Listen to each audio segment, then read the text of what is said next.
Bienvenidos de nuevo a esta serie de videos que intentan explicar las verdaderas razones de por qué Latinoamérica sigue siendo pobre, a pesar de haber probado todas las recetas recomendadas por diferentes organizaciones mundiales, tales como la CEPAL o el Banco Mundial. En el episodio pasado, nos centramos en los síntomas de la enfermedad llamada estatismo y mencionamos 5 factores que nos mantienen distraídos o que nos impiden detectar la enfermedad tal y como es. Hoy hablaremos de las maneras que tiene el estatismo para infectar a nuestros países y cómo éstas han estado operando por décadas sin pausa. Estamos jugando la independencia nacional. Nos estamos jugando la vida de la patria. Hay 12 plagas que asolan a nuestros estados, pero estas están dirigidas a 2 áreas específicas de la sociedad, la moral y la economía, con la finalidad de destruir ambas por completo. Hoy describiremos aquellas que atacan a la economía, ya que son las más fáciles de percibir. Estas no solamente afectan el nivel de vida de los latinoamericanos, sino que erosionan la confianza en sí mismos y agravan los efectos de las plagas contra la moral.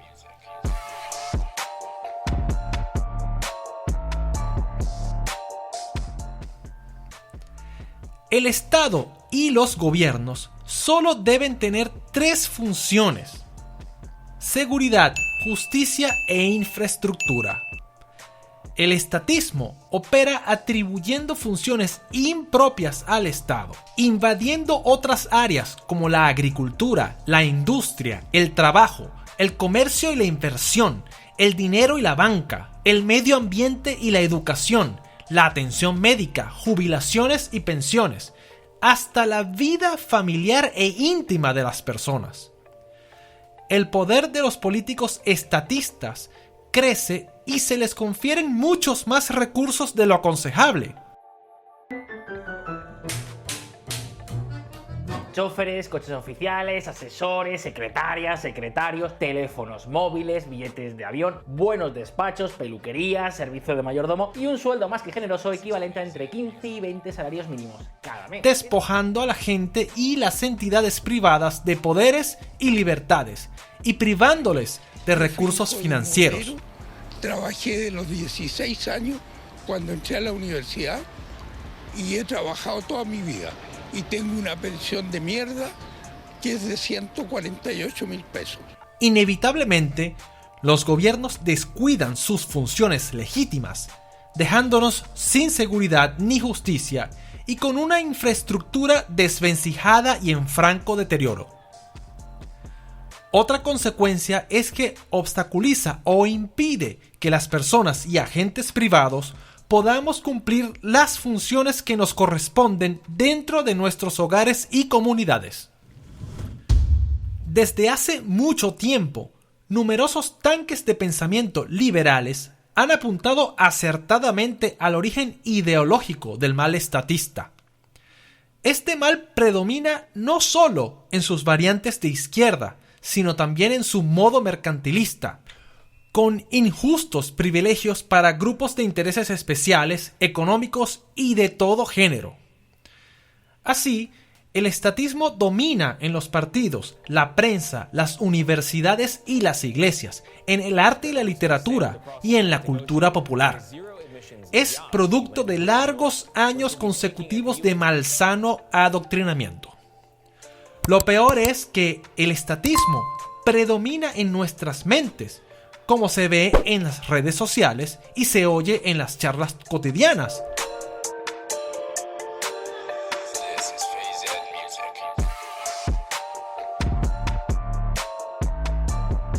Encuestas y sondeos reflejan los resultados de este adoctrinamiento, como también lo hacen los resultados electorales, siempre favorables a los partidos estatistas de todos los colores y pelajes.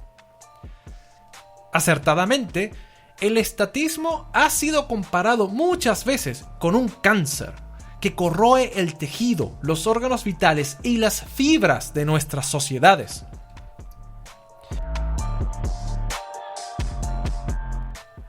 Los mencionados tanques de pensamiento, por más acertadas que sean sus críticas al estatismo, raramente acusan a las leyes que éste produce. En ellas es que este mal se encarna y toma cuerpo tangible y palpable, generando incontables oficinas estatales y aparatos e instituciones burocráticas, impidiendo el crecimiento y desarrollo del ciudadano.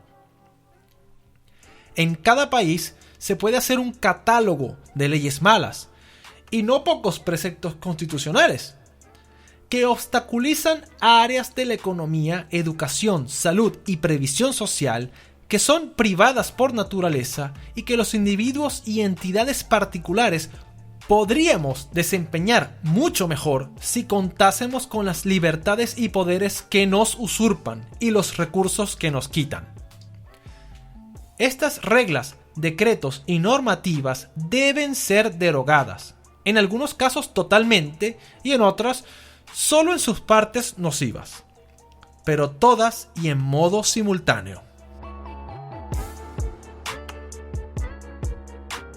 ¿Se han dado cuenta de que siempre surgen nuevas leyes especiales? Hoy en día no existe un marco legal común para todos los ciudadanos. Siempre hay sectores vulnerables, minorías o grupos especiales.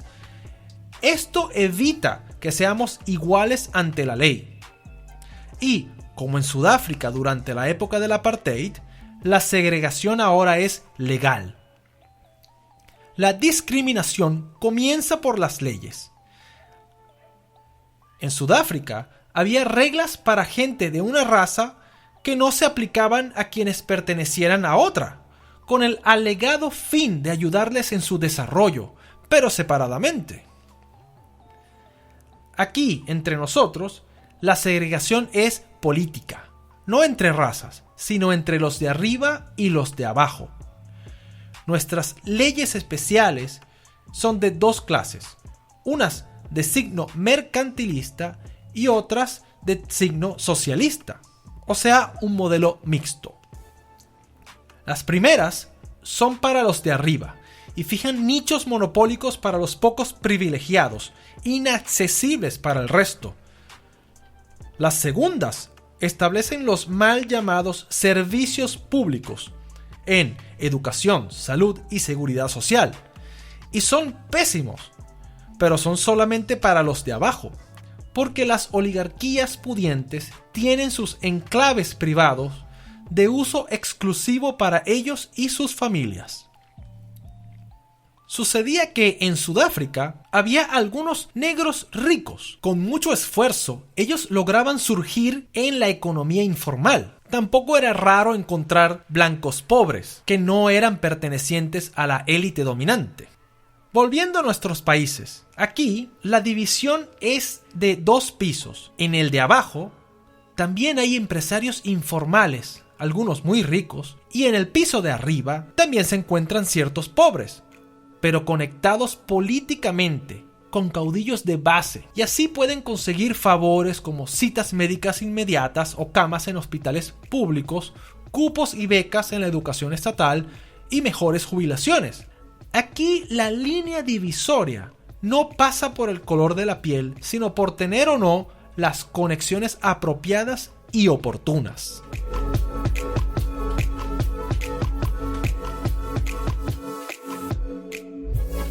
Los gobiernos neoliberales han intentado ciertas reformas de mercado en todos y cada uno de nuestros países. En algunos casos, con muy buenas intenciones. El problema es que han sido parciales y aisladas, demasiado tímidas. He allí su talón de Aquiles. Han sido dirigidas a enmendar o quitar solamente los abusos más groseros e insufribles del estatismo. Pero no todos, por supuesto.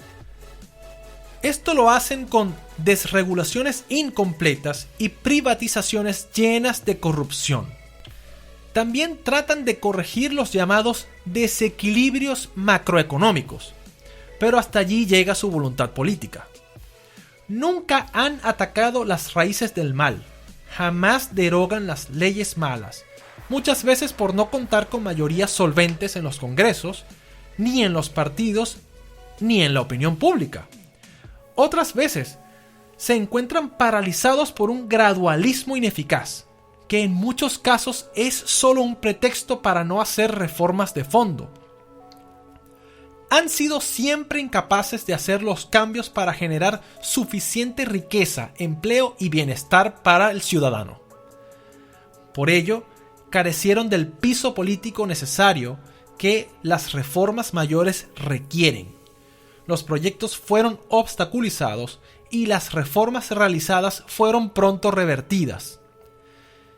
La historia siempre se repite, pero empeora cada vez más. Para colmo, estas experiencias fallidas han contribuido a desacreditar todo lo que pueda ser etiquetado como liberal o neoliberal. Todo lo que sea o parezca ser reformas de libre mercado es hoy mirado como más de lo mismo.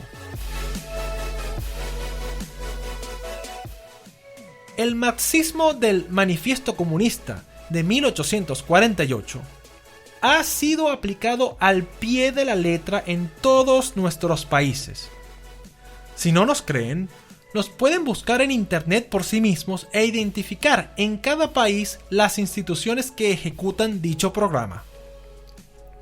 Si usted las revisa cuidadosamente, una por una, se dará cuenta que todas las medidas han sido aplicadas en Latinoamérica por casi todos los gobiernos, de todos los partidos. Incluso han sido aplicadas por militares supuestamente de derecha.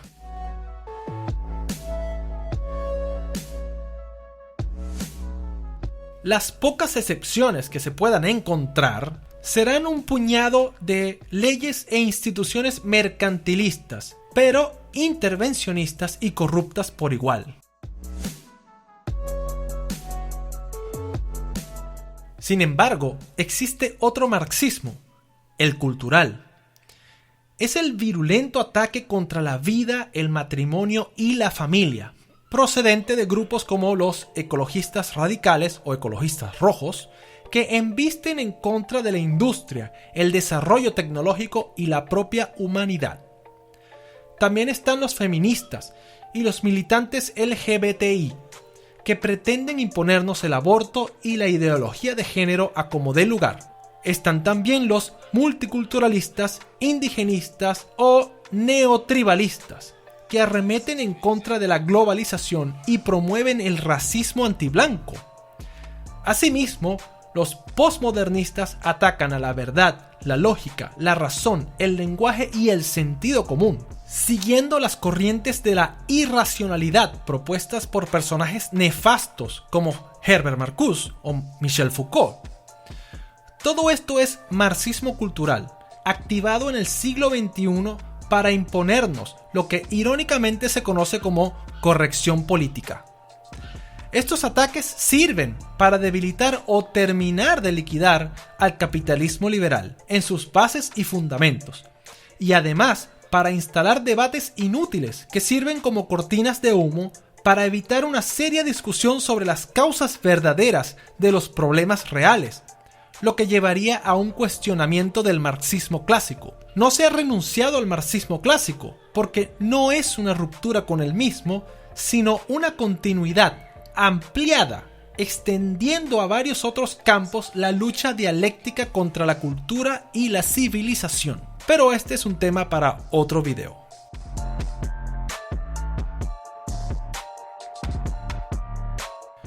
Los gobiernos responsables de países serios y realmente soberanos intentan limitar la firma de convenios internacionales o los firman con reservas.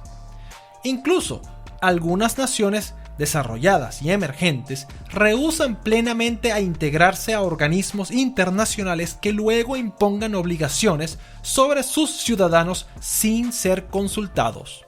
Esto no es así en Latinoamérica. Nuestros países han tenido una tendencia a incluir en sus constituciones la supremacía de los tratados internacionales por sobre las leyes locales y se han adherido a cientos de organismos internacionales que, si miramos bien, limitan nuestra soberanía. Por eso, nuestros países han perdido su independencia progresivamente desde la época de la Guerra Fría. La Organización de las Naciones Unidas dispone de más de 100 agencias y estructuras burocráticas. Muchas de ellas están controladas por varias ONG y grupos dirigidos por partidos políticos de peso en otros países. En sus oficinas se hacen los consensos que determinan acuerdos, tratados y protocolos que luego en cada país se convierten en leyes malas. Por eso en Latinoamérica tenemos los mismos problemas en cada país, porque soportamos las mismas leyes dañinas, nocivas para nuestra prosperidad y bienestar. Y estas leyes son impuestas desde afuera. Estos 6 factores han impactado negativa y devastadoramente en nuestras economías desde fines de la Segunda Guerra Mundial y no nos han dejado salir de un círculo vicioso de crisis continuas. En el próximo episodio veremos las otras 6 plagas que afectan a nuestras sociedades de manera más perniciosa aún.